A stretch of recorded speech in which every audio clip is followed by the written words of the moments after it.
Salut et bienvenue sur le podcast d'Expat Families. Aujourd'hui, on retrouve Jenny au micro, une maman française installée à Perth, en Australie depuis 2009 avec sa famille.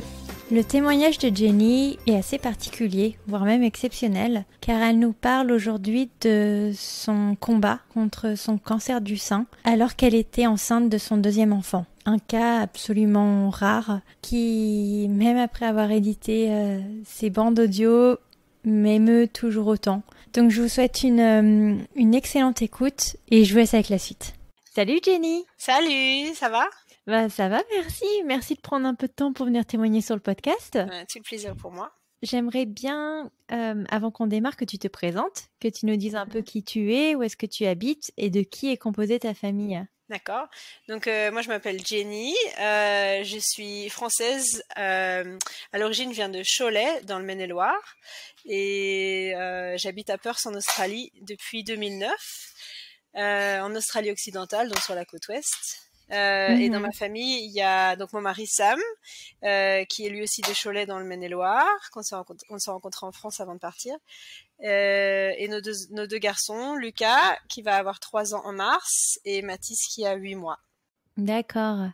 Et alors, j'aimerais bien que tu nous fasses une petite rétro française, à savoir comment tu as rencontré ton mari et qu'est-ce qui vous a mené en fait à... Tu dis Perth, c'est ouais, ça? C'est ça. Perth, ouais, Perth, Perth. En Australie. En fait, moi, j'étais donc je voulais être prof de français à l'étranger depuis que quand j'étais au lycée, j'avais fait anglais européen, et mon prof d'histoire en anglais, il avait été prof de français en Écosse, et quand on est allé en voyage scolaire en Écosse, il nous avait visité sa coloc, et j'avais adoré. Je m'étais dit que ça serait vraiment mon rêve de devenir prof de français dans un pays anglophone.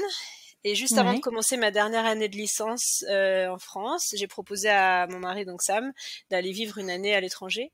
En fait, on s'était rencontrés tous les deux quand on était en terminale, et lui, il était dans un autre lycée, mais on avait des amis en commun, et donc ça faisait des années qu'ils essayaient de nous faire nous rencontrer.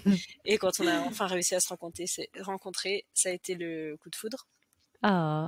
Et donc vous partez pendant un an, vous partez à Perth ou vous partez à Sydney, ou vous partez où? En fait, à la base, on est parti à Brisbane, donc sur la côte est. J'ai l'impression que tout le monde va à Brisbane. J'avais lu dans un blog que c'était un bon endroit parce que c'était pas une trop grande ville comme Sydney ou Melbourne, et que du coup c'était le point de départ idéal.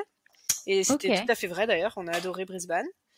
Ouais. Donc petit à petit, ça m'a appris l'anglais. On est resté 3 mois à peu près, puis ensuite on est parti vivre à Melbourne pendant 6 mois. Ok. Et ensuite il faisait trop froid à Melbourne, donc on a fait un grand road trip à travers toute l'Australie. Et puis un peu sur un coup de tête, on était vraiment un embranchement en plein milieu de l'Australie. On pouvait soit aller vers le nord, vers Darwin, soit aller sur la côte est dans le Queensland, retourner vers Brisbane. Et on s'est dit, allez, on va à l'est, et on étend notre visa à une deuxième année. Il fallait qu'on travaille 3 mois dans une ferme pour pouvoir étendre notre visa. Ouais. Donc vous avez prolongé, de prolongement en prolongement, vous êtes resté sur place en fait, c'est ça? Voilà, donc on est resté une deuxième année, et puis on s'est dit quitte à rester une deuxième année, on va faire tout le tour. Donc on est parti sur Perth, et puis on a eu un boulot qui nous plaisait. Puis, de fil en aiguille, on s'est fait sponsoriser, et puis du coup, une fois que le sponsor et la résidence permanente sont arrivés, ça faisait déjà 5 ans ou 6 ans qu'on était là, donc ah ouais. On n'a pas vraiment choisi Perth, c'est plutôt Perth qui nous a choisi, on va dire. Mais alors donc du coup, t'as jamais eu ton accréditation à être prof des écoles? Pas en France, non, mais ici, une fois que j'ai eu ma résidence permanente à Perth, j'ai repris mes études, j'avais juste un diplôme d'1 an à faire. Et Trop donc bien. maintenant je fais mon job de rêve du coup, parce que je suis prof de français ici dans un lycée. Bah ouais. C'est trop bien. Donc ça fait combien de temps là du coup en tout et pour tout que vous habitez en Australie? On est arrivé en 2009, donc on s'est rencontrés avec Sam en 2006. En France, on est arrivé en Australie en 2009, donc ça faisait 11 ans au mois d'octobre. Ok, alors donc du coup, à quel moment vous parlez de potentiellement étendre la famille? Alors tout s'est fait très vite. On s'est mariés en 2015, on a acheté la maison en 2016, et puis moi j'ai eu mon boulot. Et je me plaisais bien, qui était juste à côté de notre maison, ça me plaisait bien et tout. Parfait. Et puis j'ai dit à Sam, tu sais, l'année prochaine, je vais avoir 30 ans. Je pense qu'il serait peut-être temps de, pourquoi pas étendre notre famille. Et puis Ouais. il m'a dit oui. De toute façon, si ça prend idéalement, si ça prend un an ou deux, ça tombera parfaitement et tout, ça serait super. Et puis en fait, j'étais déjà enceinte sans le savoir. En Ah fait, ouais.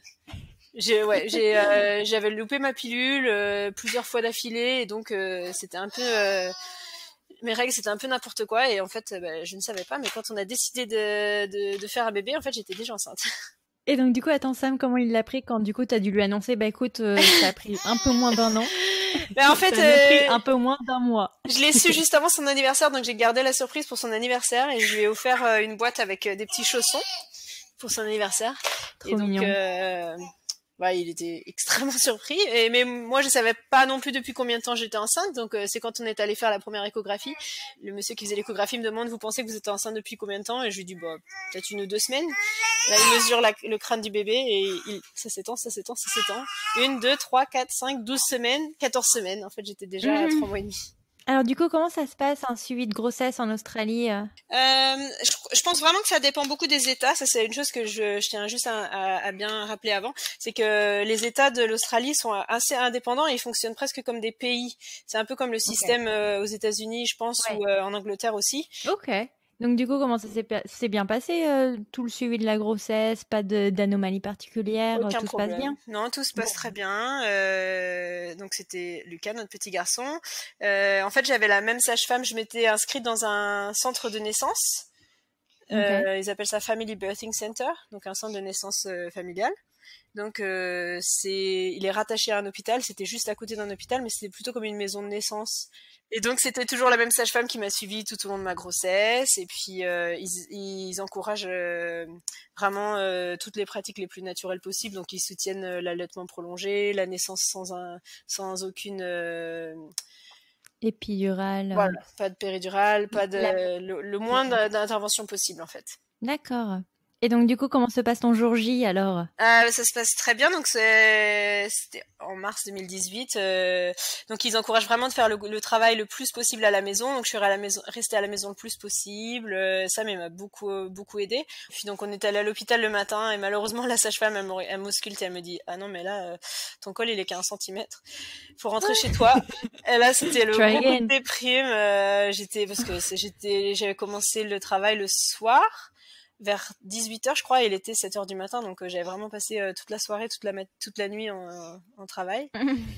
Ma Donc je suis pauvre. rentrée à la maison, du coup je suis retournée à la maternité à 1h, et là mon col, je me rappellerai toute ma vie, la sage-femme c'était une blonde qui s'appelait Wendy, elle a regardé entre mes jambes, et elle a relevé sa tête, on aurait dit qu'il y avait comme une aura autour de sa tête avec la lumière derrière elle et ses cheveux blonds, et elle me dit « Ah bah là t'es à 9 cm, c'est bon, tu vas pouvoir accoucher dans moins d'1 heure. » Ah ouais, Le la soulagement. vache. Donc je suis allée Bah oui. j'ai accouché dans une piscine, donc je suis allée dès que je suis arrivée au centre de naissance, ils ont rempli la piscine, donc parce que ça prend quand même longtemps à se remplir.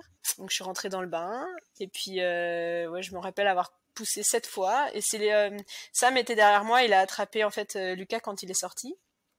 Ouais. Et je me rappelle avoir mis en fait mes doigts en bas quand je commençais à pousser pour sentir la tête. Et en fait, j'ai senti comme un ballon de baudruche dégonflé. Et je commence à m'inquiéter parce que je me suis dit si c'est la tête de mon bébé, là, il y a un gros problème. Et puis elle me dit non, c'est la poche des os, t'as pas perdu tes os, c'est la poche des os. Et donc quand il est né, en fait, il était encore dans sa poche des os. Mais oui, alors ça c'est incroyable parce que quand on s'est mis en relation, tu me parlais de un terme technique en col. Ouais. Et je suis allée googliser quand même parce que je suis curieuse. Une naissance sur 80 000. Ouais. C'est incroyable. Et c'est fou parce qu'en plus, je suis très très proche je fais du triathlon et ma coach de triathlon était enceinte en même temps que moi et sa fille est aussi née en col 1 mois et demi avant Lucas, je crois. Donc sur 80 000, on est 2 copines à se connaître, à avoir eu toutes les deux un petit bébé qui naît comme ça dans sa Mais poche tu crois des que os. c'est dû à la piscine ou quelque chose comme ça ou du fait ou pas du tout? Je sais pas. En fait, je n'ai pas perdu un les peu au os. hasard. Donc Ouais. je pense que c'est au hasard, je sais pas. Lucas, C'est fou. il est du signe du poisson. Il est né dans une piscine et il est né dans sa poche des os, donc c'est vraiment le petit poisson ultime. Tu m'étonnes, c'est fou. Mais alors comment ils font une fois qu'il sort? Alors des fois ils sont obligés de la percer. Moi, elle a explosé quand ses jambes sont sorties, je crois. Enfin, on s'en est pas trop rendu compte comme on était dans l'eau. En fait, ça fait qu'ils ont une naissance vraiment très douce.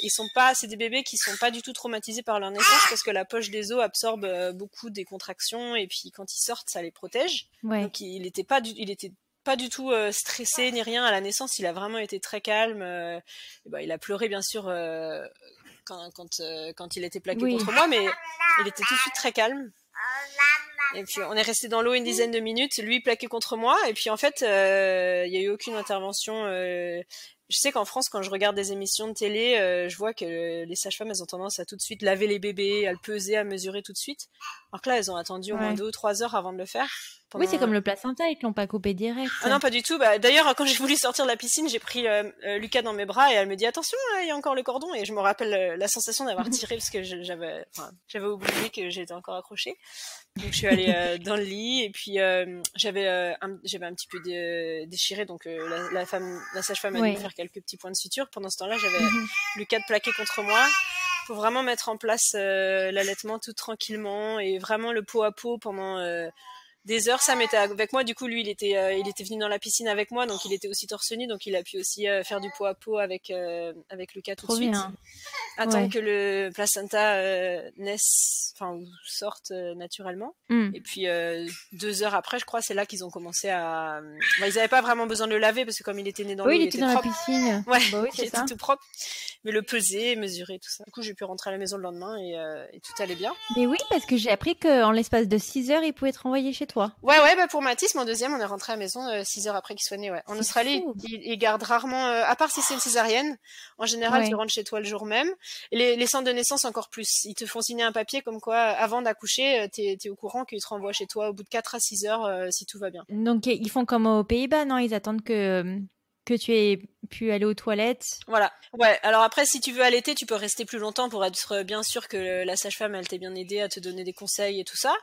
Alors, ils te laissent pas non plus dans la nature si t'es stressé ou que t'es inquiète ou une fois que ton bébé est là, que tu vois que tu paniques, ils vont pas te laisser partir. Mais si tout va bien, ils te laissent rentrer. Et ensuite, la sage-femme vient chez toi à domicile pendant le temps qu'il faut. Donc en général, je crois que de base, ils disent une semaine. Alors nous, elle est venue que 4 jours, je crois, parce que le 4e jour, elle est venue et j'étais debout en train d'allaiter Lucas et en train de faire des trucs à droite à gauche. Et elle me dit, bon, je vois que t'as pas besoin de moi, donc du coup, 4 jours, c'était bon. Mais ils viennent en fait chez toi, ils ont leur machine pour peser, ils emmènent les vaccins ou quoi que ce soit, et puis ils font tout à domicile. Trop bien. Est-ce que toi ou Sam, vous avez pu avoir un congé parental, du coup, vu que vous bossiez? Oui, tous les deux. Donc ici, le congé parental pour le papa de base est de 11 jours travaillés. Mais après, ici, il y a quand même un système... alors, depuis, ça a rechangé en encore mieux. Mais il y a aussi un système où le congé maternité, il s'appelle pas congé maternité, il s'appelle congé parental. Et en fait, la maman peut en donner une partie au papa. Ah, comme au Canada. Donc moi, c'est ce que j'ai fait. Donc en fait...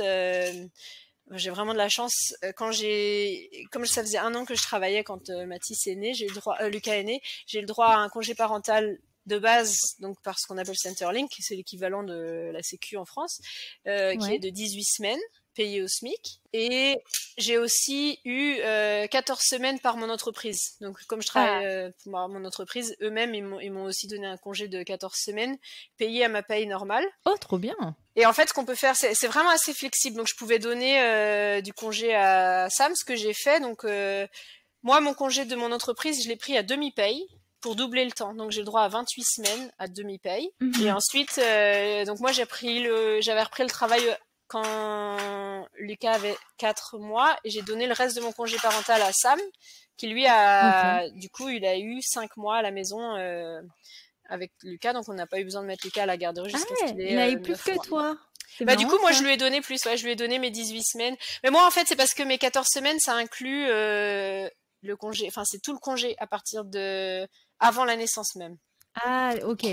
Ah oui, donc du coup, tu t'arrêtes combien? Ça, c'est vrai que je pose jamais cette question, mais tu t'arrêtes combien de temps avant? Ici, c'est à 100% flexible.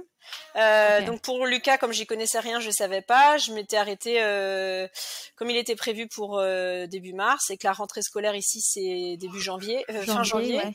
Fin janvier, je m'étais dit je vais pas reprendre fin janvier et avoir un bébé en mars, donc je m'étais arrêtée. Mais j'avais trouvé que c'était trop. J'aurais préféré avoir plus de temps après. Donc du coup pour Mathis, j'ai pris rien du tout. Finalement pour notre famille ça fonctionnait assez bien, mais c'est vrai que je me suis toujours dit à refaire, et d'ailleurs c'est ce que j'ai fait quand j'en ai eu un deuxième. Je prendrais plus de temps après qu'avant. Et donc arrivent les 9 mois. Comment vous organisez? Et ben là, on avait trouvé par une collègue à moi. En fait, il y a une daycare dans tout Perth qui est une française. Enfin, elle est belge, mais on va dire francophone. Et Oui. donc, c'est une family daycare, donc elle a le droit à avoir 4 enfants à la fois. D'accord. Tu as continué ton allaitement? Ouais.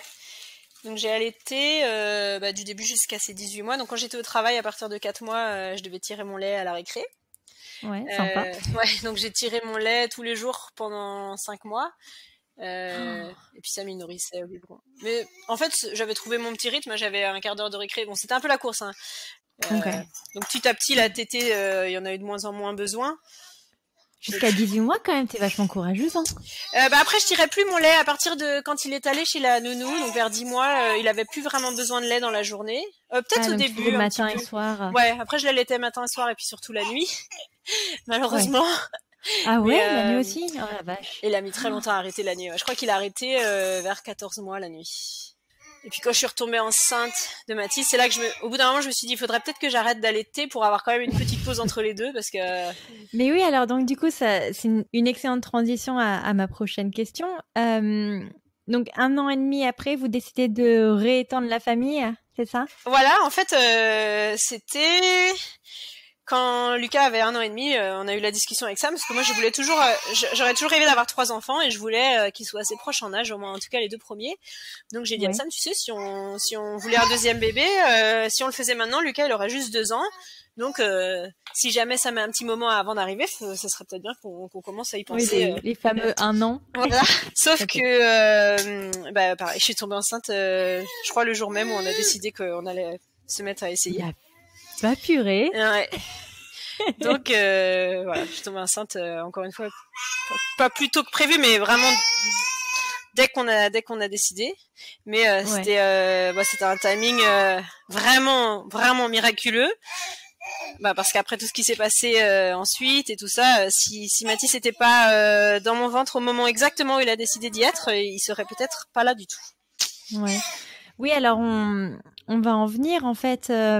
Donc tu tombes enceinte de Mathis. Ouais. En fait, pendant les périodes de fêtes de fin d'année, tu te rends compte que tu as une sorte d'anomalie dans un de tes seins, c'est ça? Voilà, c'est ça. Donc j'avais décidé d'allaiter Lucas. Enfin, en fait, ça s'est fait assez naturellement. Lucas, il t'était plus que le soir pour s'endormir, et puis je me suis dit bon, je vais arrêter totalement pour pouvoir avoir un peu de repos entre les deux bébés quand même. Je commençais à être vraiment fatiguée par ma deuxième grossesse et tout ça. Donc j'ai arrêté d'allaiter, et puis environ 1 mois après, vers le mois de novembre, j'étais en train de conduire, et puis je sais pas, je me suis mise à me tâter le sein, je sais pas trop pourquoi. Je crois que c'est un vieux réflexe d'allaitement. Quand on conduit. Ouais, et puis en tant que maman allaitante, on a tendance à toujours être en train de se tâter pour voir où on en est, si c'est pas trop plein. Donc c'était un peu un vieux réflexe Et là, j'ai senti une boule. Et en fait, ma collègue au travail, qui est assise au bureau à côté de moi, a vécu un cancer du sein l'année dernière. D'accord. Donc pour moi, c'était très très présent dans mon esprit, parce qu'elle est assise exactement à côté de moi, et elle a fait sa chimio et tout ça. Elle a perdu ses cheveux, elle a fait les rayons. Enfin, tous les jours, j'en parlais avec elle. Et donc quand j'ai senti cette boule dans mon sein, ça m'a tout de suite tilté que voilà, il y avait quelque chose de pas normal. Okay. Donc je suis allée voir mon médecin, qui m'a dit non, mais tu viens d'arrêter d'allaiter, c'est sûrement du calcium, ou alors c'était tes seins qui se préparent pour ton deuxième bébé, t'as peut-être eu un début de montée de lait pour ton deuxième bébé et tout ça. Ouais, sous forme de boule, ça paraît bizarre, parce que normalement il gonfle, mais il gonfle. Bah oui. Moi je lui ai dit tout de suite, je lui ai dit j'ai allaité 18 mois, je peux vous dire que ça c'est pas du tout normal, ça n'a rien à voir avec du lait ou du calcium ou quoi que ce soit. Donc je savais que ça avait rien à voir avec l'allaitement. Donc je suis allée, j'ai insisté quand même pour qu'il me donne un papier pour que j'aille me faire une échographie du sein. D'accord. Et puis donc c'était le 24 décembre de l'année dernière. Et donc ils m'ont demandé tout de suite d'aller faire une biopsie. Et là je me suis sentie le plus seule au monde. J'étais tellement contente d'avoir mon bébé dans mon ventre pour être vraiment pas si seule que ça finalement. J'étais assise dans mon petit coin dans la blouse à attendre que la personne qui s'occupait des biopsies accepte de venir le faire. Parce que donc du coup quand ils te font une écho du sein, ils se rendent compte que oui, en effet, il y a une boule qui paraît un peu étrange.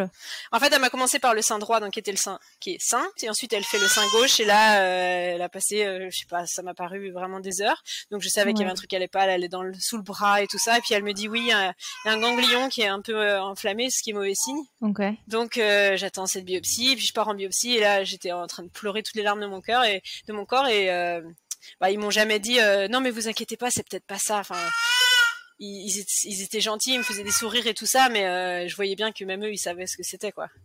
Ouais. Et alors comment ils te font une biopsie des seins? C'est une question que je me pose parce que j'en ai eu une moi. Enfin, je vois pas à quoi ça ressemble du coup une biopsie du sein. C'est une espèce d'énorme aiguille sur un ressort et cling, et ça fait un gros bruit de cling. Et en fait, c'est une espèce d'énorme aiguille qui rentre et qui sort. Ça fait hyper mal. Et ils m'en ont fait plusieurs parce qu'ils voulaient aussi faire au niveau de l'aisselle. Donc là, au niveau de l'aisselle, c'était une biopsie avec par inspiration, je crois que ça s'appelle. Donc là, ça faisait pas mal du tout. C'était juste une petite aiguille. Ils ont aspiré un petit bout du ganglion. Okay. Ça m'a pas fait mal. Mais au niveau de la tumeur, là, par contre, ça faisait mal parce qu'ils ont vraiment prélevé un gros bout de tissu. Mais voilà, je suis ressortie. Et puis, il y avait Sam et Lucas qui m'attendaient dans le couloir et qui se posaient un milliard de questions. Ouais. Et puis, on a dû attendre une semaine pour avoir les résultats. On m'avait dit, comme c'est les fêtes de fin d'année, les laboratoires sont fermés, vous n'aurez pas de réponse avant 2 ou 3 semaines. Ouais. Donc on est parti en vacances histoire de changer un petit peu les idées dans le sud. Mais t'étais enceinte de combien de temps alors quand ils t'ont fait la biopsie? Décembre, donc 5 mois je crois. D'accord. Et puis j'ai eu un appel d'abord de l'hôpital où j'étais du centre de naissance pour Mathis qui m'ont appelé pour me dire que au vu des résultats qu'ils avaient reçus, j'allais être transférée au service c'était la Gold Team, donc l'équipe en or, avec tous les grands spécialistes et tout. Et j'avais pas encore eu de nouvelles de mon médecin officiel, mais bon, déjà quand eux ils m'ont appelé pour me dire ça, je savais. Oui, et puis ensuite j'ai vraiment le médecin qui m'a appelé pour me dire faut rentrer en toute urgence, j'ai besoin de vous parler. Et donc on est rentré et il nous a vu, c'était sa dernière consultation de l'année à 5h du soir le 31 décembre. Et lui il était en larmes aussi, et puis voilà, c'était un cancer du sein. Donc ensuite ça a été très vite. Bon, tout le monde a fêté le réveillon, moi j'ai pas trop fêté. Non mais tu m'étonnes, mais alors attends il te dit ça, mais je veux dire comment il te prépare, quels sont il t'explique du coup quelle va être la procédure, Bah lui, c'était juste un médecin généraliste, donc c'était pas du tout un spécialiste. Il me l'a dit lui-même. Il a dit je savais même pas qu'on pouvait avoir le cancer quand on était enceinte. Je savais pas que ça existait, donc je vais tout de suite vous référer à des spécialistes parce que moi, il m'a donné un petit peu d'infos, mais ce qu'il m'a dit en plus, bon, pas de chance. Souvent, un peu les choses qu'il m'a dit, il y en a beaucoup qui n'étaient pas forcément vraies. Mais bon, il me l'a dit tout de suite que c'était pas sa spécialité, et donc j'ai eu un rendez-vous avec ma sage-femme le 7 janvier, je crois, qui m'a dit que du coup j'allais être transférée dans un autre hôpital, mais qu'elle souhaitait me suivre quand même. J'ai eu beaucoup de soutien en fait, même le chirurgien. J'ai rencontré mon chirurgien quelques jours après pour décider de la suite du traitement. Il me disait toujours que toutes les décisions étaient prises dans des réunions spéciales à l'hôpital où tous les spécialistes se réunissaient pour décider vraiment de la meilleure stratégie possible.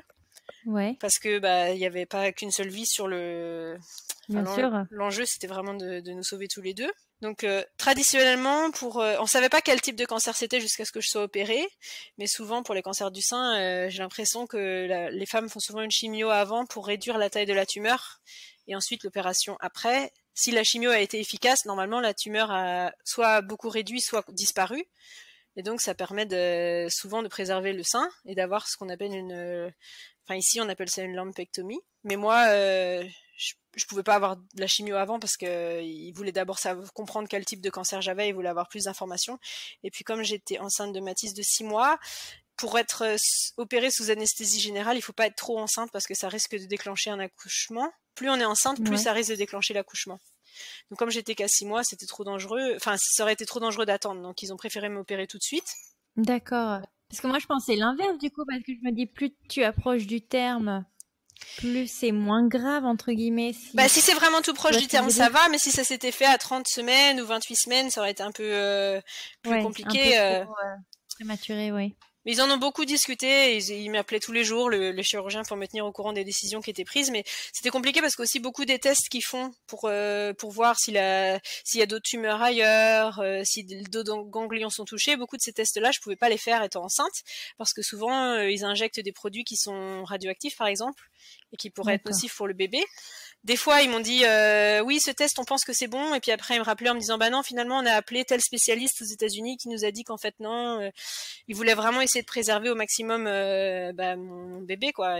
Et la plupart des scans et tout ça qu'on fait pour essayer de comprendre un peu plus quel type de cancer c'est, il y en a beaucoup que je pouvais pas avoir. Mais comment tu te sens, toi, face à ce cancer, étant donné que tu es bien avancé déjà dans ta grossesse? Quand je l'ai appris, c'était un coup de massue énorme. C'est vraiment comme si le coup de massue, c'est vraiment la bonne expression. J'étais vraiment assommée. Et puis forcément, c'est les pensées hyper dramatiques tout de suite. Je suis enceinte, ça se trouve mon bébé il me connaîtra jamais. Enfin, c'était vraiment été hyper difficile au début. Et puis j'ai appelé ma tante, qui est quelqu'un qui sait toujours trouver les bons mots. Elle m'a beaucoup remonté le moral. Pardon, je suis t'inquiète pas. Elle m'a dit t'as su t'écouter, t'as su que cette boule c'était quelque chose qui était en toi et qui devrait pas y être. Donc fais-toi confiance, t'as su écouter ton corps dès le début, personne n'y croyait, même tes médecins ils t'ont dit que c'était rien et toi t'as su que c'était quelque chose. Donc ça prouve que t'es à l'écoute de ton corps, donc il faut que tu continues à faire ça. Et puis elle m'a dit surtout chaque bon moment, parce que j'ai commencé à me dire à chaque fois qu'il se passait quelque chose de bien, à chaque fois que Lucas faisait quelque chose de mignon, je me disais c'est peut-être la dernière fois, c'est peut-être la dernière fois que je le vois faire ça. Et c'était terriblement destructif en fait. Et donc elle m'a dit non, au lieu de voir ça comme ça, vois ça plutôt comme des munitions pour le combat à venir. Chaque bon moment, tu te dis une raison de plus de vivre, je veux continuer à voir ça. Bien sûr. C'est ce que m'a dit aussi ma sage-femme quand dès le début, on m'a annoncé que je pourrais pas allaiter Mathis parce que à cause du traitement, ça risquait d'être trop lourd. Et puis, si jamais j'étais en chimio pendant qu'il était né, ce qui était le cas finalement, la chimio peut passer dans le lait maternel, donc je pouvais pas l'allaiter. Et là, ça a été le deuxième coup de massue.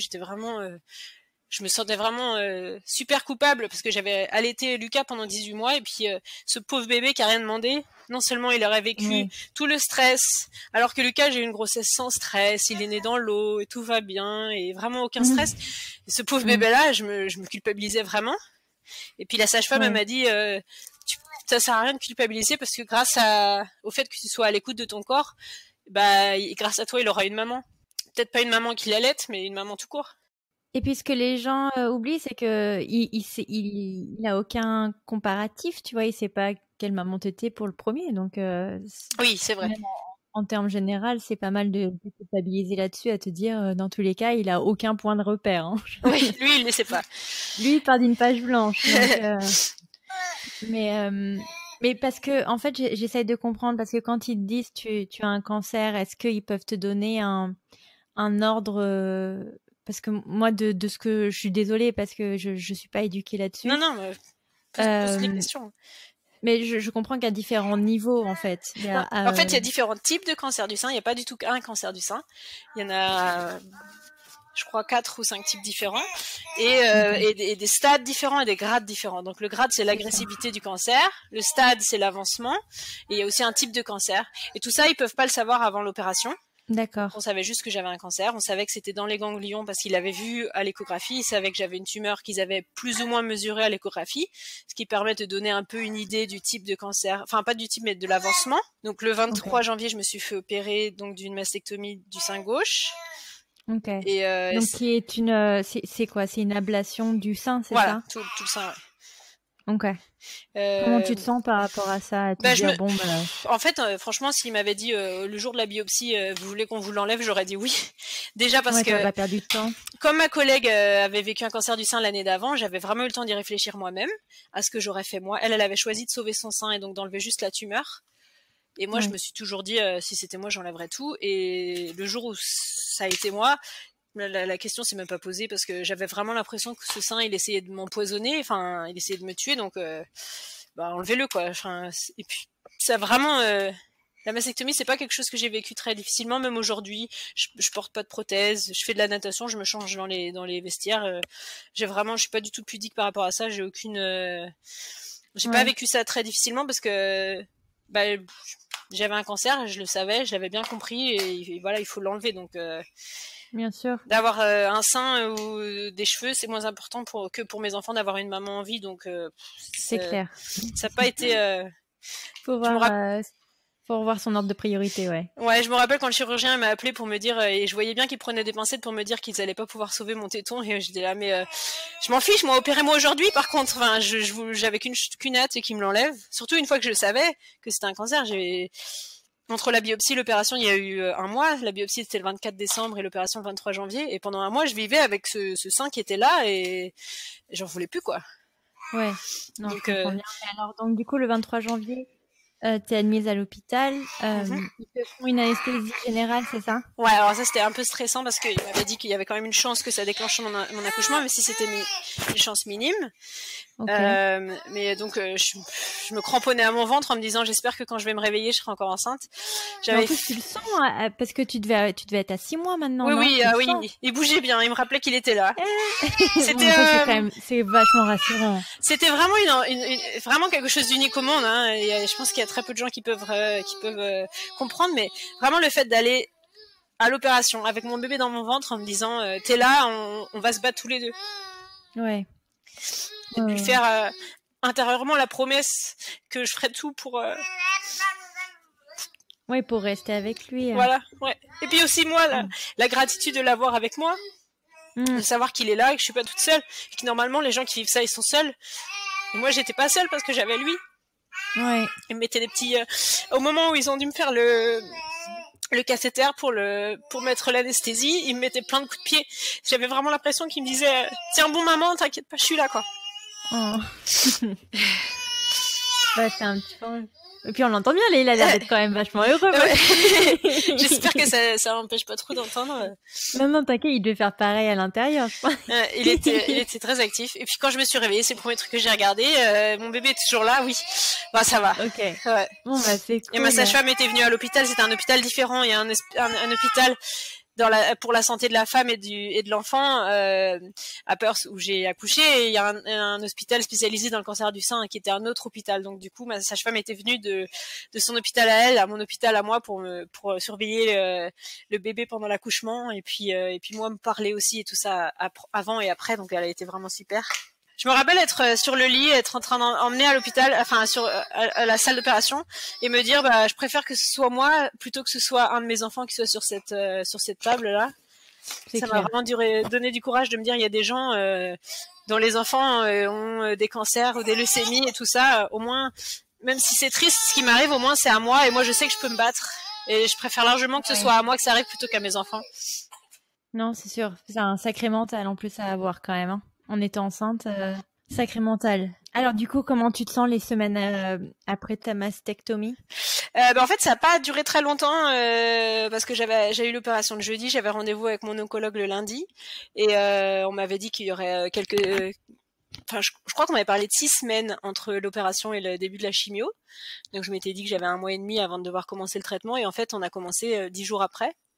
Donc j'ai pas eu beaucoup de temps, je suis rentrée à la maison, j'avais des drains. Donc je pouvais c'est des choses, des tubes en fait qui sont insérés au niveau de, j'en avais une au niveau de l'aisselle, une au niveau du torse, avec un grand tube qui va dans une petite bouteille et qui récolte en fait la lymphe pour éviter d'avoir une infection dans le lieu dans l'endroit de l'opération. Donc pendant 10 jours, je crois que c'était 5 ou 7 jours avec ça. Donc j'avais l'infirmière qui venait à la maison tous les jours, me changer mes pansements et tout ça. Et puis je crois que le jour où elle m'a enlevé mon pansement pour de bon, j'ai dû commencer la chimio le lendemain, je crois. Mais alors, encore une fois, j'ai l'impression que mes questions sont extrêmement bêtes. Non, pas du tout. Mais alors, quel est l'intérêt de faire une chimio s'ils ont enlevé la tumeur? L'opération, c'est vraiment enlever la tumeur. La chimio, c'est pour traiter les cellules qui se seraient échappées de la tumeur. Parce qu'il peut y avoir plein de petites cellules qui se sont échappées et qui sont allées se réfugier dans d'autres endroits du corps, qui sont pas encore assez grosses pour être vues dans des scanners ou des tests, mais qui sont bien là et puis un jour risquent de se développer. Ok. Et entre-temps, j'avais donc eu un rendez-vous avec mon chirurgien 1 semaine après l'opération pour m'annoncer du coup vraiment mettre un nom sur ce cancer, quel type c'était, quel avancement et tout ça. Et là, c'était vraiment une très mauvaise nouvelle. On l'a su dès qu'on est arrivé parce qu'on était vraiment en avance au rendez-vous. On avait peut-être une demi-heure d'avance pour une fois dans notre vie. Et le chirurgien il nous a pris tout de suite. Donc on s'est dit bon, d'accord, déjà mauvais signe. Et puis il était très gentil, très souriant. Et là, ce jour-là, il me regardait même pas dans les yeux.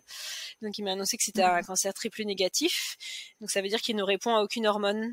Il y a plein de types de cancers différents, mais le triple négatif, c'est celui où en fait ça n'a rien à voir avec mes hormones, donc ça n'avait pas été causé par la grossesse, c'est juste pas de chance. Et puis l'avancement et le grade, donc grade 3, donc le plus agressif de tous, et l'avancement, donc il y a 4 stades. Stade 0, ça existe aussi, c'est quand vraiment on découvre le cancer avant même qu'il y ait une tumeur, c'est vraiment juste à l'état de cellule. Stade 1, c'est quand il y a juste une toute petite tumeur. Stade 2, c'est quand il y a soit une grosse tumeur, soit une petite tumeur et les ganglions aux alentours qui sont touchés aussi. Stade 3, donc c'est quand il y a une grosse tumeur et les ganglions. Et stade 4, c'est quand c'est généralisé à d'autres organes. Et donc moi, j'étais à stade 3C. Donc vraiment, à une cellule près, si j'avais la moindre cellule qui était allée se loger dans un autre organe, ça aurait été cancer de stade terminal, mais j'étais justement à une cellule près, et donc stade 3C. C'est incroyable. Entre novembre, quand tu te dis je vais aller voir mon médecin parce que c'est étonnant, toi t'es dans ta voiture, 2 mois après on arrive à là, quoi. Ouais. Et c'est pour ça, si jamais quelqu'un écoute ça et se dit « Oh, mais moi j'ai remarqué que j'avais une petite boule », faut pas attendre du tout. Faut vraiment pas attendre, faut y aller tout de suite. Parce que, moi, entre le jour où j'ai senti la boule au mois de novembre et le jour où on me l'a enlevée au mois de janvier, déjà entre la biopsie, à la biopsie, ils avaient mesuré que ma tumeur, elle faisait 2 cm, et quand ils l'ont enlevée, elle en faisait 7. Ah ouais. Donc, vache. ouais. Et avant d'aller au rendez-vous du chirurgien, on s'était dit avec Sam, qu'est-ce qui serait une bonne nouvelle? Faut qu'on se mette un objectif, comme ça au moins on saura comment se sentir après. On s'était dit, s'il y a que moins de 5 ganglions touchés, ça serait bien. Et en fait, j'en avais 23, je crois. Enfin, un truc énorme. Tu vois, ça montre un truc, faut pas se mettre des objectifs. Non, ça c'était pas une bonne idée.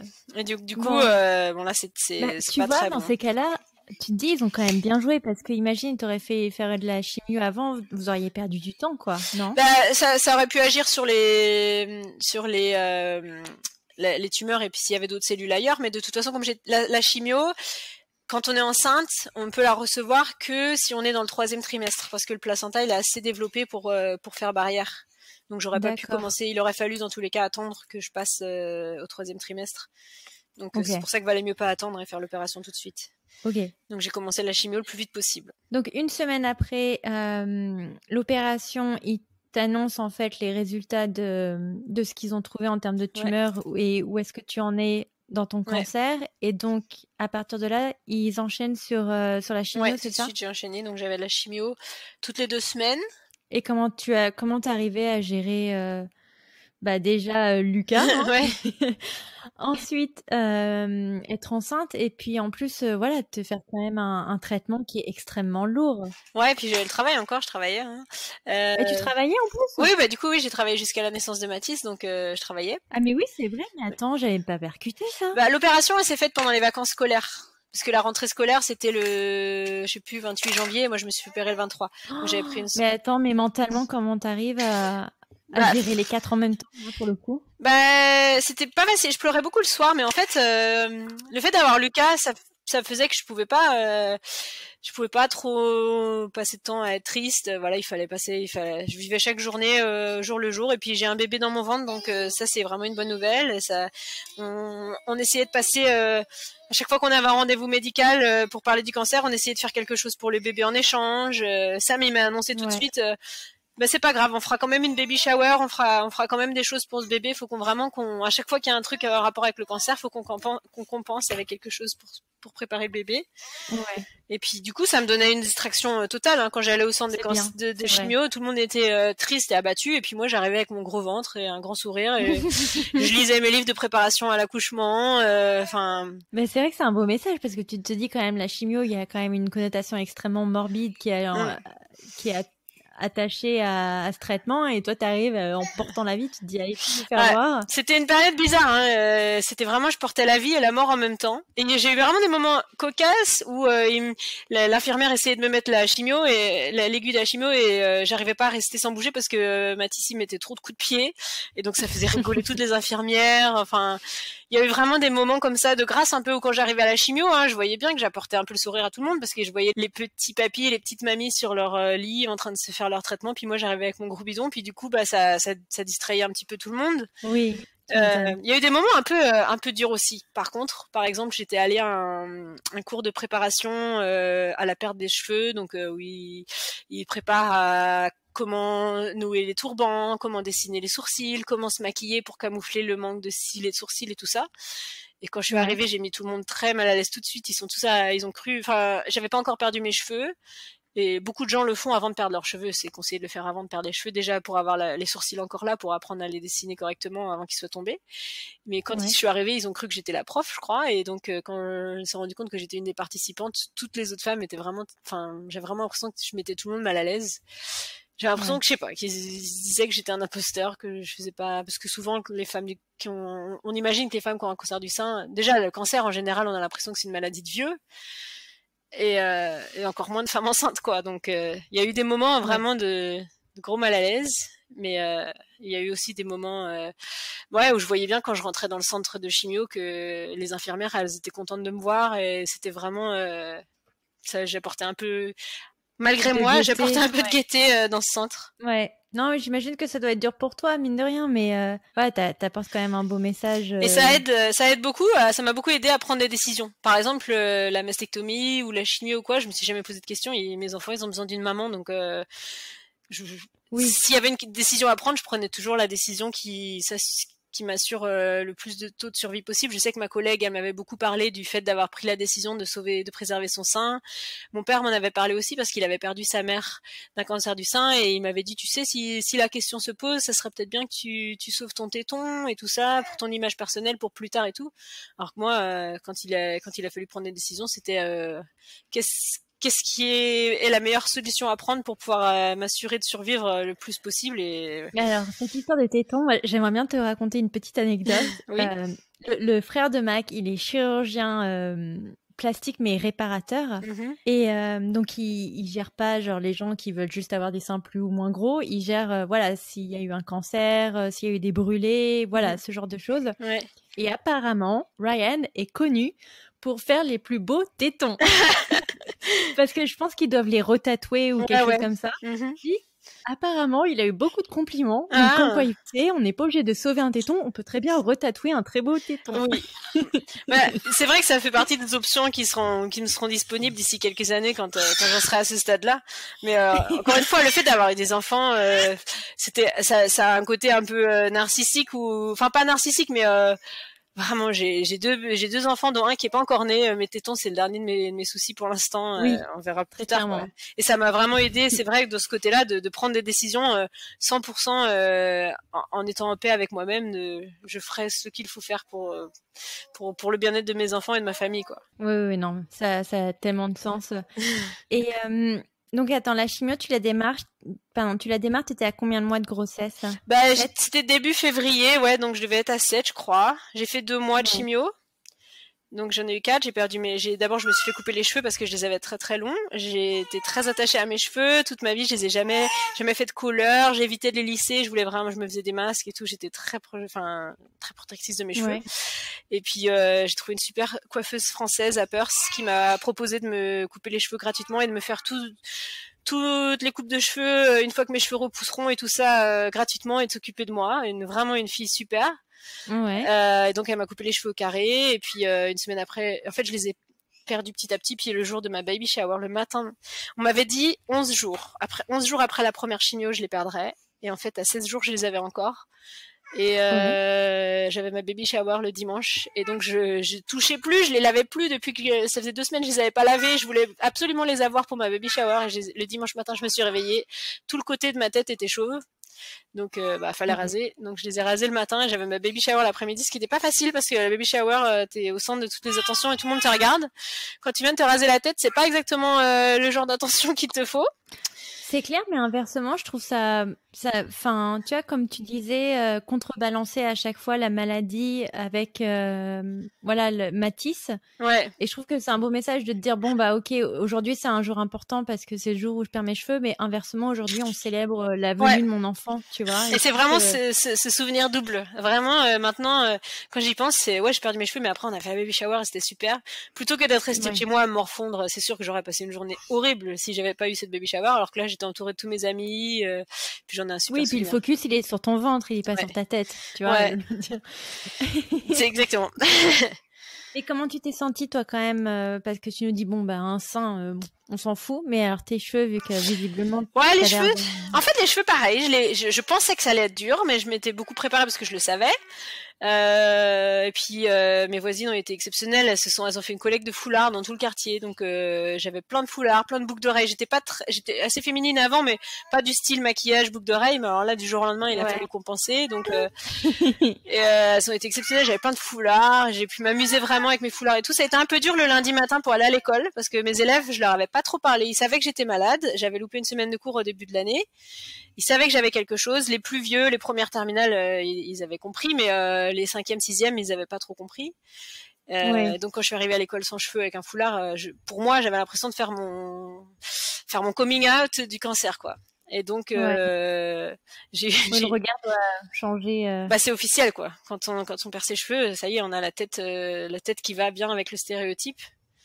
J'ai des élèves. Mais alors, parce qu'on a le choix du foulard, mais aussi le choix de la wig, de la perruque. Alors au début, moi, j'avais fait le choix du foulard parce que ma collègue, c'est ce qu'elle avait fait, et puis elle m'avait dit que les perruques, c'était pas terrible et tout ça. Donc je me suis tenue au foulard pendant longtemps, et puis j'ai fini par craquer, mais longtemps après, j'ai acheté ma perruque au mois de juin, je crois. Parce que j'en ai marre des foulards. Mais en fait, comme on était en hiver ici, le foulard, ça allait bien parce que du coup, ça me tenait chaud. Et puis je m'amusais à faire mes petits nœuds et tout ça. Au début, ça allait. J'ai un élève qui m'a dit au bout d'une semaine, mais c'est vraiment intéressant votre nouveau style capillaire, madame. Pourquoi vous faites ça? Un petit 5e vraiment innocent qui m'a dit ça, genre, it's very interesting. Et je lui dis, bah ouais, merci. Mais pourquoi vous faites ça? Je dis, bah parce que j'ai plus de cheveux en dessous. Ah bon? Mais pourquoi? Et il était vraiment tombé des nues. Enfin, je lui ai pas vraiment dit. Je lui ai juste dit j'ai perdu mes cheveux. Puis je pense qu'il a dû comprendre petit à petit. Oui, il a dû demander peut-être. J'ai beaucoup. Mais tu vois, je trouve ça bien qu'il ait pas été trop curieux non plus. Non. À contrebalancer. Ça a été. En fait, j'ai des élèves qui ont compris assez vite, surtout les filles. Hein. Les garçons, ils sont très. Ils remarquent pas trop ce qui se passe autour d'eux.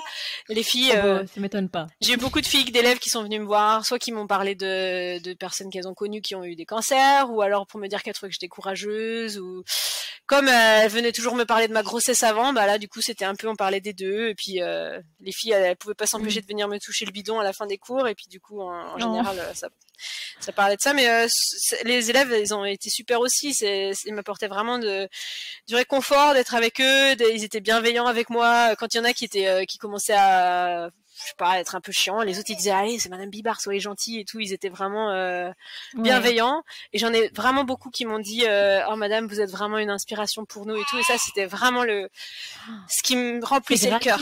Ah ouais.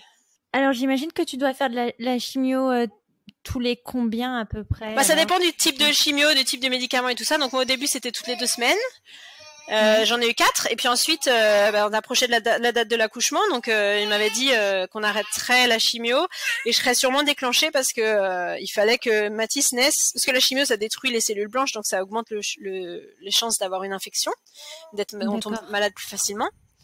Donc comme l'accouchement c'est quand même il y a quand même des chances que tout n'aille pas bien et qu'on développe des infections, des problèmes et tout ça. Donc il fallait vraiment attendre que mon corps se soit remis de ma dernière séance de chimio. D'accord.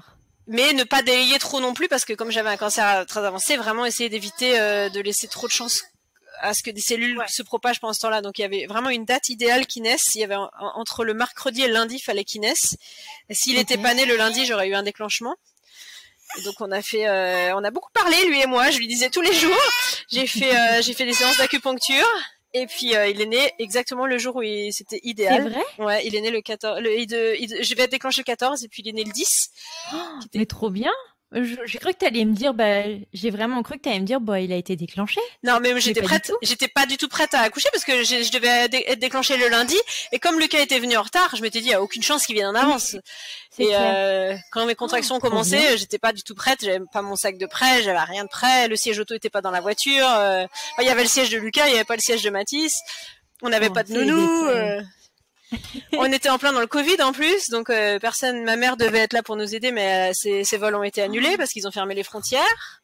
J'avais oublié cette histoire de Covid. J'ai complètement zappé que t'as accouché pendant le Covid, là. C'est vrai qu'il a 8 mois.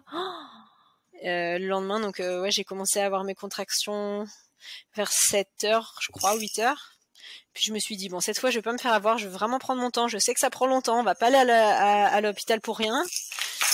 Et donc, je faisais mon sac. J'ai retrouvé une vidéo la dernière fois où je jouais avec Lucas dehors. J'avais des contractions, puis j'essayais de penser au maximum à autre chose. J'avais encore décidé je voulais absolument avoir un accouchement naturel, même si je pouvais pas être en piscine cette fois à cause du risque d'infection. Mais je voulais essayer d'avoir un accouchement sans intervention parce que j'avais eu tellement d'interventions médicales depuis le mois de décembre. Entre l'opération, les chimios, les tests, les contrôles et tout ça, je voulais rester le plus loin possible des médecins. Donc j'ai travaillé à la maison et comme c'était mon deuxième, j'étais plus à l'aise. Donc j'ai pratiqué beaucoup d'hypnothérapie pendant le travail.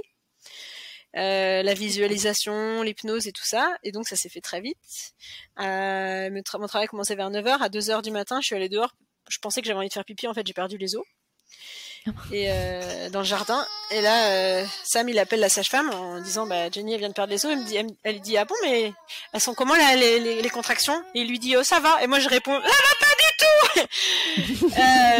Et elle lui dit, foncez, montez dans la voiture, foncez, vous habitez loin. Dans la panique, il a dit, non, à 5 minutes. En fait, on habite à 20-25 minutes de l'hôpital.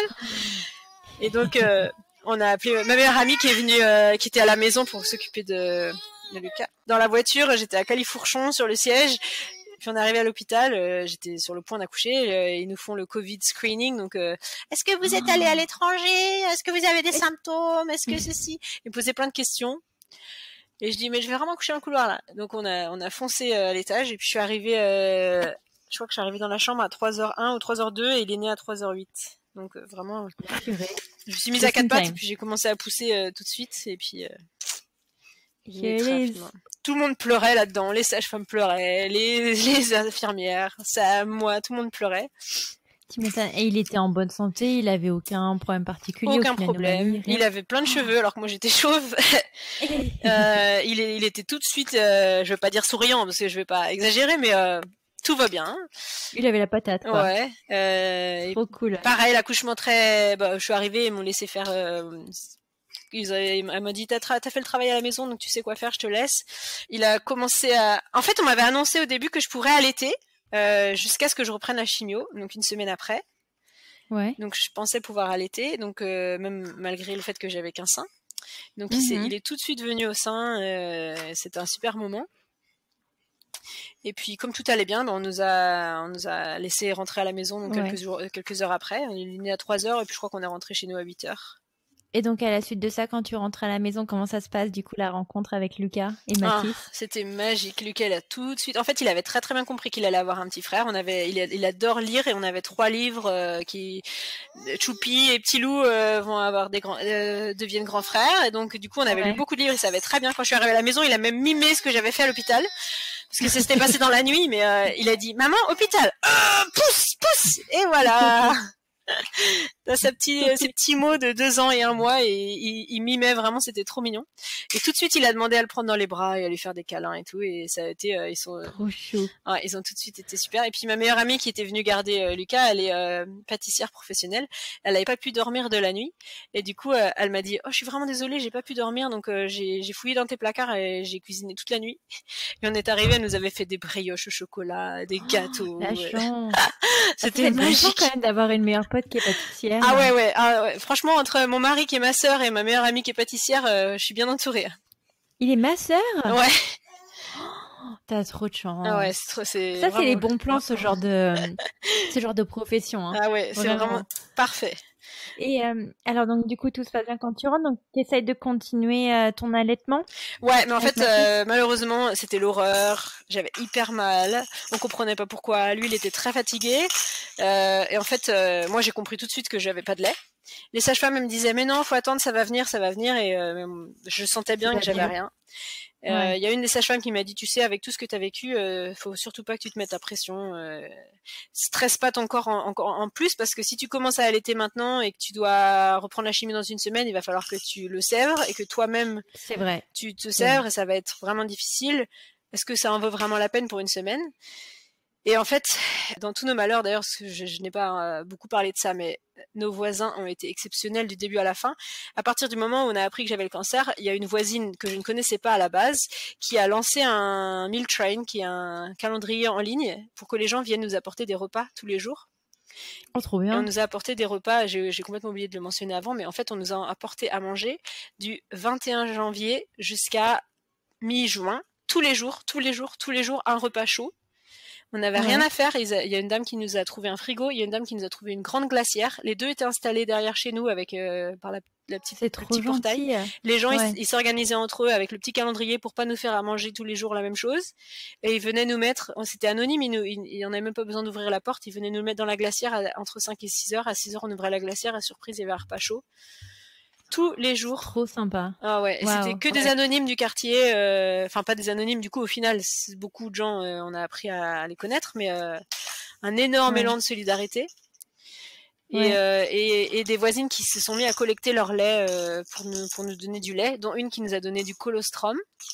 Donc on a pu Ah lui donner du purée. colostrum dès le début, qui Et est puis lui en le plus il est chaud à récupérer, hein. ouais, c'est pas facile. C'est pour ça qu'elle me l'a donné aussi parce qu'elle m'a dit qu'elle avait peiné à le récupérer, qu'elle voulait vraiment pas le gaspiller, donc elle était très contente que ça aille à quelqu'un qui en ait besoin.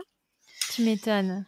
Donc on a pu lui donner avec ses toutes minuscules petites seringues, on lui donnait du Ouais. colostrum au début et puis ensuite on a commencé à lui donner du coup du lait qu'on nous avait donné.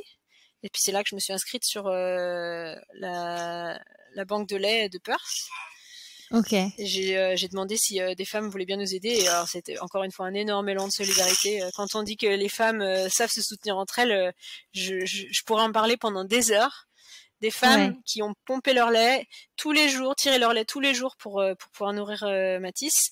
Bien sûr, on aurait pu lui donner du lait en poudre, mais comme ça me tenait à cœur l'allaitement, bah, je sais Ouais. pas, elles se sont senties, elles se sont vraiment emparées de ce combat. Et au début, c'était Mhm. beaucoup des mamans qui avaient eu des bébés prématurés, donc qui avaient dû faire tout un stock de lait pour leur bébé prématuré.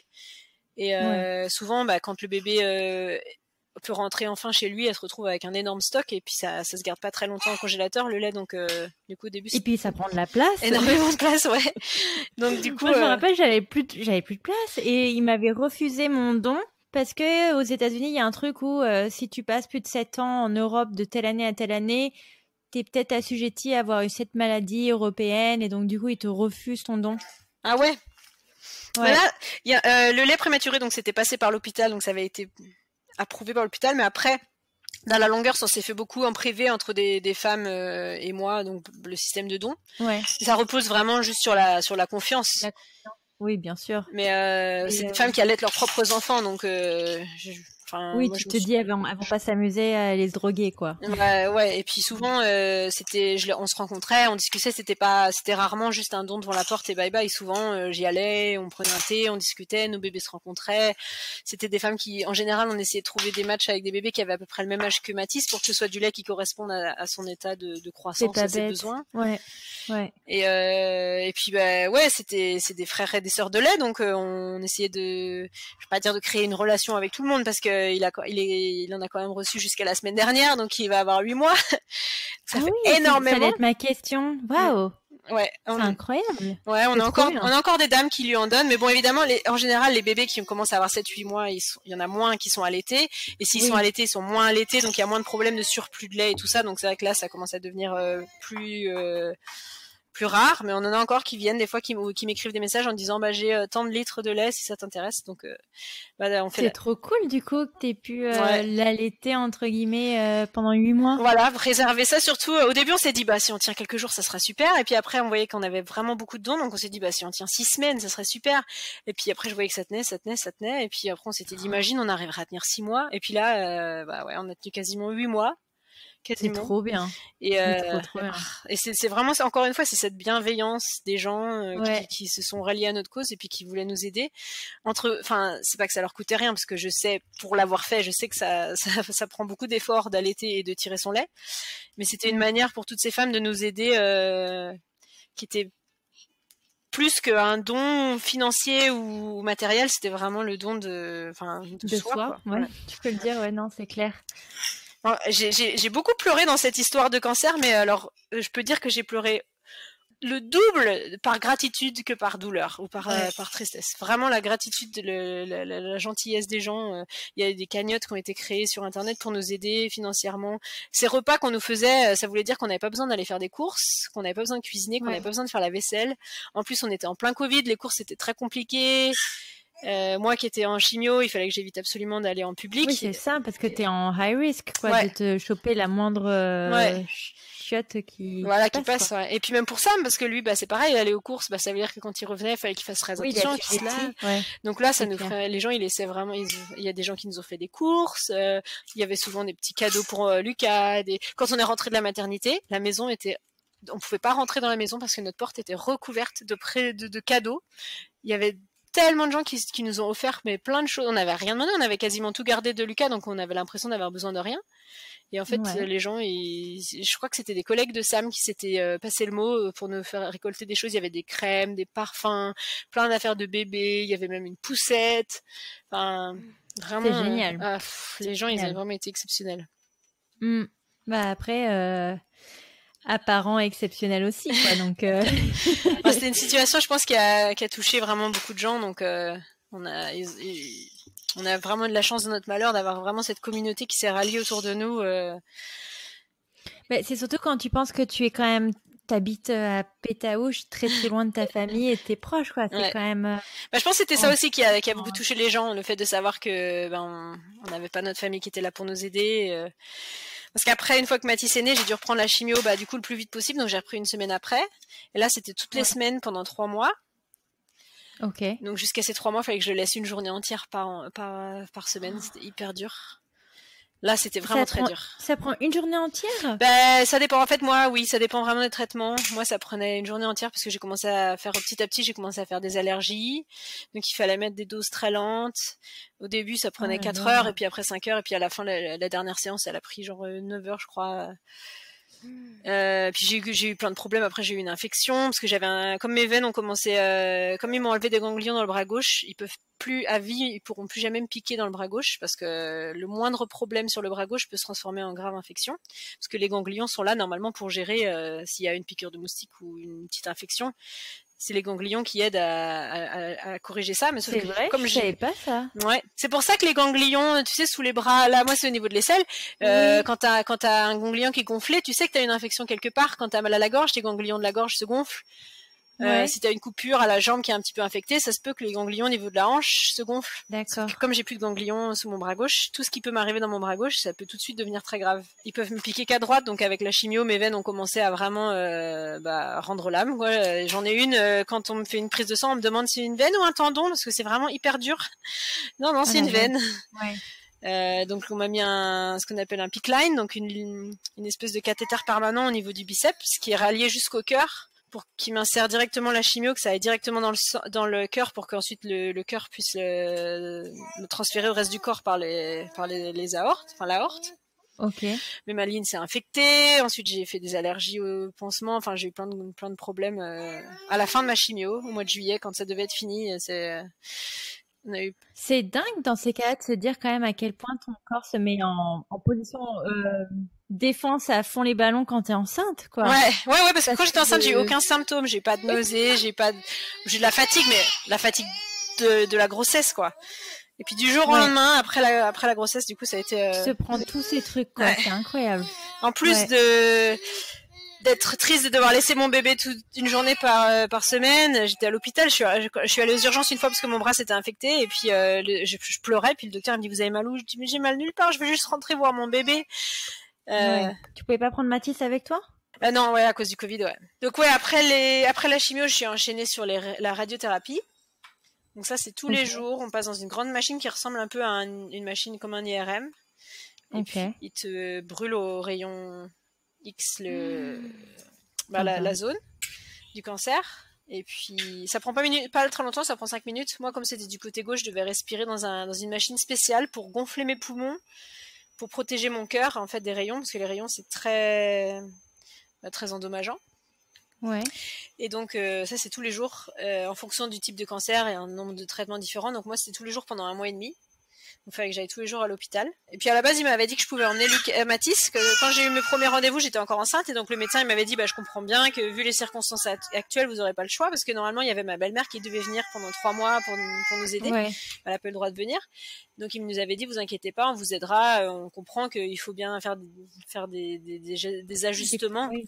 Sauf qu'une semaine avant de commencer, la secrétaire m'a appelé. Elle m'a dit, non, moi je suis pas babysitter. Ça fait pas partie de la description de mon travail. Donc vous débrouillez.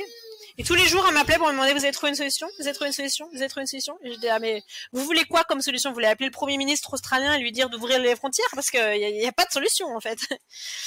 La purée. Ouais, autant, tu vois, il y a des gens qui sont super sympas, autant il y a toujours des cons. Hein. Ouais. On peut rien y faire, malheureusement. Du coup, encore une fois, mes voisines qui se sont... ma voisine en face qui a posé une journée par semaine pendant 5 semaines pour pouvoir garder Mathis le jeudi parce que j'avais personne. Et puis des copines qui sont relayées tous les jours pour venir à la maison me le garder. Très sympa, ouais. Ça pour une casse-bonbon qui veut pas... Mais au final, les gens qui travaillent là-bas, elle, la secrétaire, elle était pas sympa, mais les radiothérapeutes, eux, ils étaient vraiment super. Et puis eux, ils m'ont proposé dès le début, ils m'ont dit, mais il est où votre bébé? Mais vous pouvez le ramener, hein, nous on s'en occupe, il y a pas de problème. Donc du coup, petit à petit, j'ai commencé à l'emmener un peu et il faisait la queue pour le tenir dans les bras. Il était tellement mignon. Je le savais en plus, je lui avais dit au docteur, je suis sûre quand ils vont le voir, ils vont vouloir absolument que je le continue à le ramener. C'était comme ça à la chimio. J'avais pas le droit de l'emmener à la chimio, mais il me demandait, est-ce que votre mari peut nous le montrer à la fenêtre? Trop chou. Du coup, petit à petit, j'ai commencé à l'emmener et puis ils faisaient la queue tous pour pouvoir le prendre dans les bras et tout ça. C'était un peu la mascotte du centre. Encore une fois, ils ramenaient de la joie. Les thérapeutes, ils voient des papiers, des mamies toute la journée qui sont oui, ça doit les changer un peu de voir un nouveau-né. C'est clair. Voilà, ça leur ramenait un petit peu de joie quand même. Et puis voilà, quand j'ai fini les rayons, on a fait une grande fête. En fait, j'ai fait une énorme fête pour une association de soutien aux patients atteints du cancer qui m'avait apporté beaucoup de soutien. Donc on a fait une grosse opération de charité, une grosse fête de quartier. On avait invité tous les gens qui nous avaient aidés avec les repas ou autres. Et moi j'ai fait des crêpes, j'en avais acheté des grosses crêpières. On a fait des crêpes pour tout le monde. Il y a une prof de yoga que j'avais contactée qui a fait du yoga dans la rue, une qui a fait du zumba. On a fait une grosse fête de quartier pour vraiment fêter la fin de mon traitement. Et puis. Oui, alors donc du coup, attends, une fois qu'ils ont fini cette radiothérapie, t'as fini le traitement? Pour moi, oui, pour mon type de cancer. La chimio. Il y a les traitements qui répondent aux hormones ou qui sont hormonopositifs, je crois que ça s'appelle. Moi, comme mon cancer il est négatif à toutes les hormones, il y a pas encore de traitement qui existe. En fait, c'est le pire des cancers et c'est celui qui a le moins de solutions pour l'instant. Parce qu'en fait, quand on m'avait parlé de mon cancer, on m'a toujours dit que ce cancer que j'ai en ce moment, il était traitable et on allait pouvoir sûrement l'éradiquer, mais il y a quand même d'énormes chances qu'il y ait des petites cellules qui se soient échappées, qui sont cachées dans mon corps et qui attendent de se réveiller tranquillement. Et donc c'est ce qu'on appelle la récidive.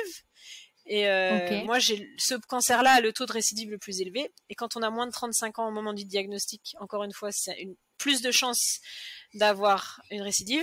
Et moi, j'ai fait les tests génétiques pour voir la cause de ce cancer. Et donc, j'ai bien le gène BRCA1, qui est le gène qui est assez connu parce que Angelina Jolie aussi, elle le portait. C'est pour ça qu'elle s'est fait faire opérer par prévention. Et qui fait que j'ai aussi un taux de récidive plus élevé que les autres. Quand j'ai demandé à mon médecin exactement quel était ce pourcentage, il m'a dit je préfère pas vous le dire parce que si vous le savez, vous pourrez pas ne plus le savoir.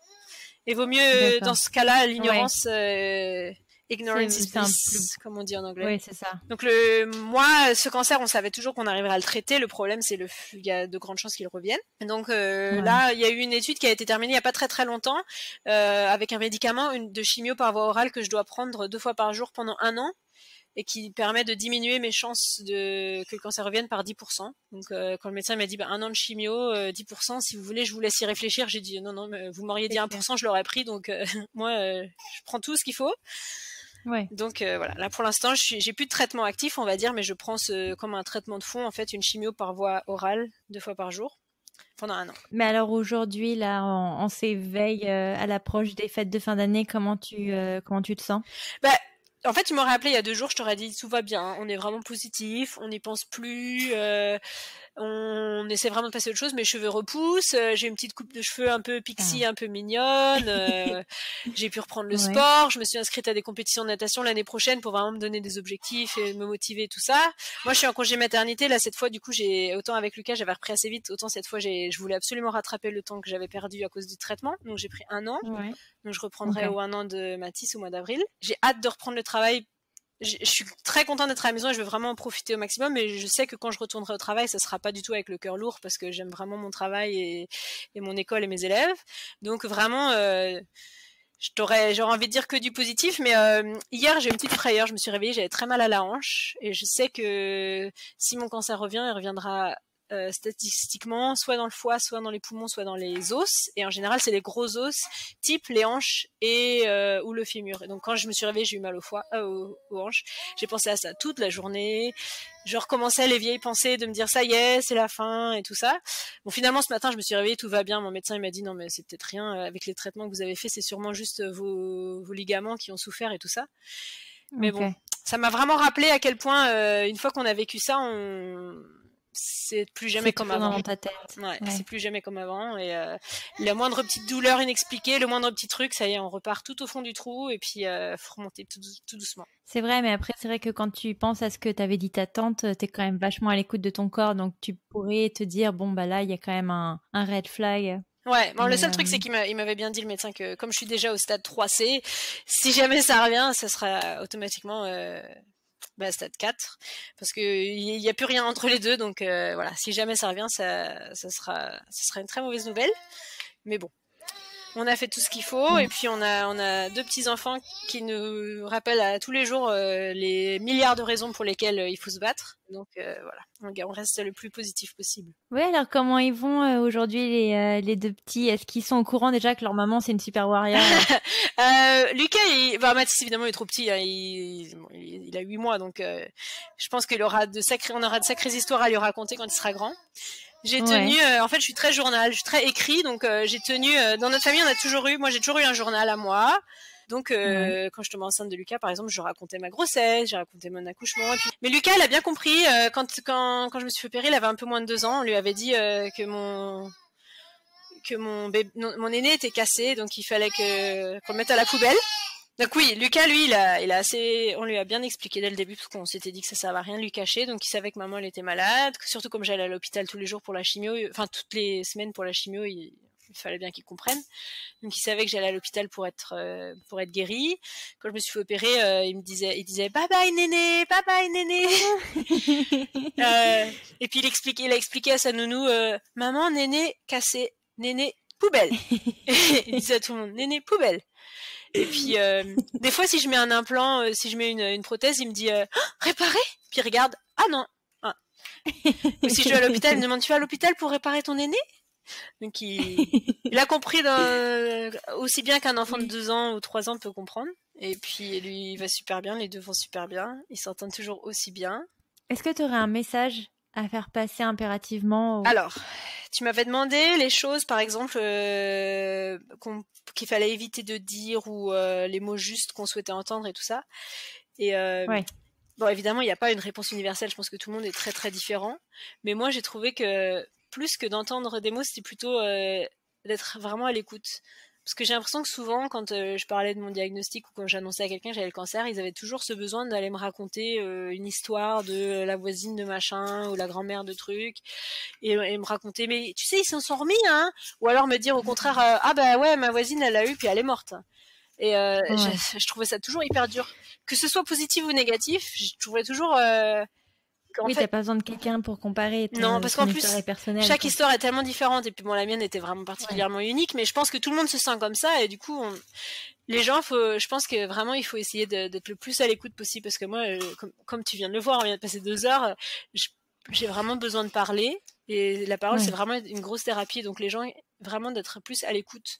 On n'a pas besoin d'aller raconter que machin. Et même si à la fin, la personne s'en est tirée, c'est rarement la même situation, c'est rarement exactement le même diagnostic ou la même.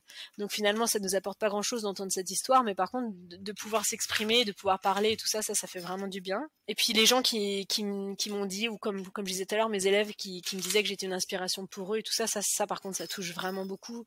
Quand les gens ils nous disent, tu sais, grâce à toi, je me suis rendu compte qu'il fallait que je prenne plus soin de moi, ou grâce à toi, bah maintenant je suis allée faire vérifier ce kyste que j'avais, ou alors grâce à toi, je me suis remis au sport, ou j'ai arrêté tel truc. Ça, je trouve ça vraiment super. Quand les gens ils me disent de quelle manière je les ai inspirés, parce que souvent on me dit, t'es une super maman, ou t'es une inspiration, mais ça veut rien dire de particulier. Alors que quand vraiment on partage avec moi, bah, grâce à toi, je me suis remise au sport, par exemple, bah, je me dis qu'au moins mon histoire, elle a servi à quelque chose. Et ça me fait Ouais. vraiment plaisir. Ou à quel point on se rend compte qu'on n'est absolument pas éduqué sur notre propre corps. Et Ouais. ça, c'est quand même inquiétant.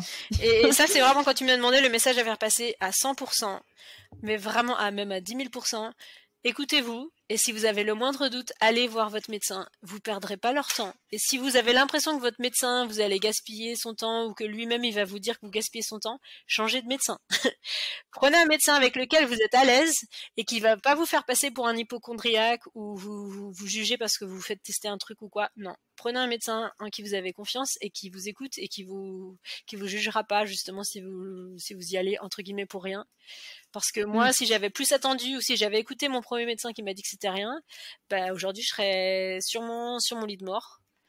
Donc, faut vraiment que chacun se rende compte qu'on a des anges gardiens, mais notre meilleur ange gardien, c'est nous-mêmes, et que faut apprendre à s'écouter.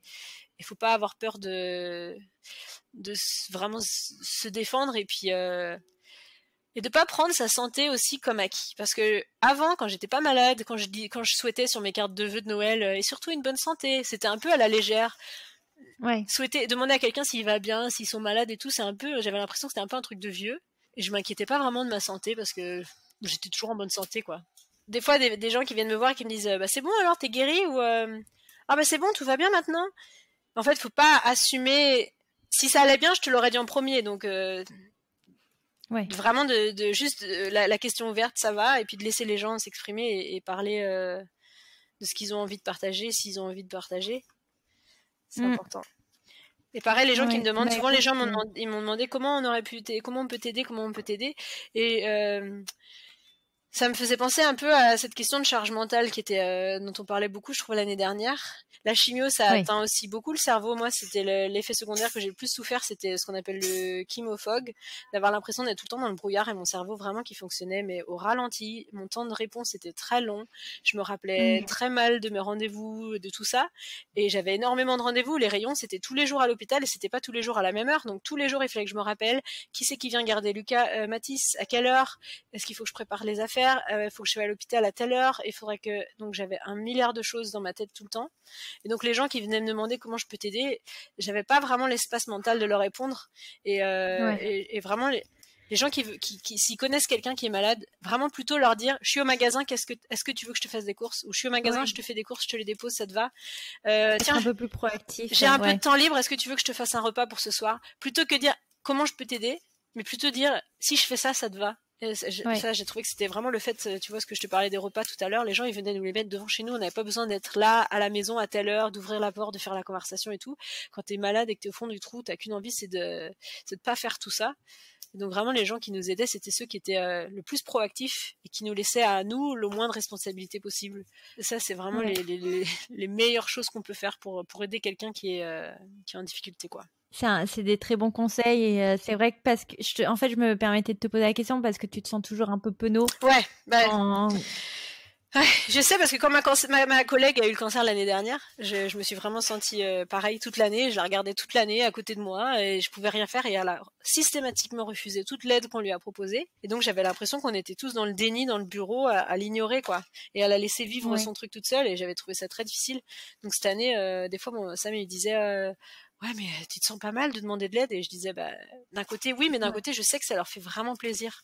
Non, bah écoute, moi en tout cas, je te remercie énormément pour ton témoignage. Je sais que c'est pas évident de partager parfois ce genre d'expériences, surtout quand elles sont pas que positives. Ouais. Non, donc vraiment, j'espère que ça va pouvoir aider des femmes. Ouais, bah si ça peut aider en tout cas à rappeler aux femmes de surtout connaître son corps, écouter son corps. Et la seule manière qu'on a de connaître son corps, c'est de se palper tous les mois pour vraiment savoir le jour où il y a une anomalie, de savoir exactement que c'est une anomalie et pas peut-être que c'était déjà là avant, mais je sais pas trop. Ouais. Si jamais je peux aider d'autres femmes à éviter de tomber dans ce genre de situation, ou alors si elles sont dans ce genre de situation, peut-être d'avoir un témoignage auquel se raccrocher, bah ça me fait plaisir. Ouais, non mais en tout cas, moi je partagerai avec beaucoup de plaisir ton compte Instagram parce que je trouve que tu postes des images avec notamment le descriptif qui est tellement bien écrit à chaque fois. Merci. Vraiment, hein, je le trouve vraiment super bien écrit. Oui, et j'espère, je pense vraiment que, en tout cas, tu as une façon de décrire ce qui t'est arrivé avec des mots tellement impactants que j'espère vraiment que tu te prendras l'occasion quand même je sais que tu mentionnais que tu faisais des journaux. Voilà, j'espère vraiment que tu vas être capable de mettre ça quand même par écrit et de nous sortir un livre parce que je pense que vraiment c'est tellement bien écrit c'est gentil, que ça mérite d'être lu vraiment et d'être entendu. Sur mon compte Instagram, je prends mon temps parce que c'est pas facile de remonter le fil et de regarder ses photos et tout ça. Là, j'arrive dans la période justement sur mon compte où il faudrait que je poste après la naissance quand j'ai perdu mes cils, mes sourcils et tout ça. J'ai du mal à regarder ces photos, mais j'ai envie d'avoir même pour moi-même comme un journal avec des photos. C'est assez visuel et puis ça me permettra de me souvenir de cette période quand même où j'ai comme on dit en anglais, j'ai kick some ass quoi. Ouais. D'ailleurs le jour de ma dernière radiothérapie, j'y suis allée déguisée en Superwoman pour faire rigoler tout le monde et puis moi pour le souvenir de me dire bon s'il y a un jour dans ma vie j'ai le droit de porter ce costume sans honte, c'est aujourd'hui et je l'ai gardé toute la journée. Mon fils il avait piscine, je suis allée à la piscine de mon fils déguisée en Superwoman. Ça mais t'as pas honte, je dis s'il y a un jour dans ma vie où j'assume c'est aujourd'hui, je suis une Superwoman, j'ai fini mon traitement, j'ai le droit de le porter ce costume. Tu m'étonnes. Et ouais, bah, on fait ce qu'on peut. Et puis, ouais, j'ai écrit une lettre qui va être publiée dans un livre l'année prochaine, mais c'est en anglais. Ça s'appelle Hey Cancer, fuck you. Je sais que tu m'as dit de pas dire de gros mots. Je dis rarement de gros mots, mais ça, ce sera notre projet de l'année prochaine. Et trop bien. Ouais. Bah tu me le partageras. Pas de je le lirai. Ouais. Et puis je pense que d'autres gens, bah quand même s'ils sont expatriés, ils sont au moins bons en performant en anglais, donc ouais. On le relaiera avec plaisir. En tout cas, merci beaucoup Jenny pour ton temps. Bah, merci à Mathis pour sa coopération. Et ça va, il a été à peu près coopératif. En tout cas, merci à toi de m'avoir écouté parce que comme je t'avais prévenu, je suis une grande bavarde et je peux parler pendant des heures. Donc, merci beaucoup pour tout ton temps aussi. Voilà pour cet épisode, j'espère qu'il vous a plu et puis je vous dis à la semaine prochaine pour un prochain épisode. Ciao!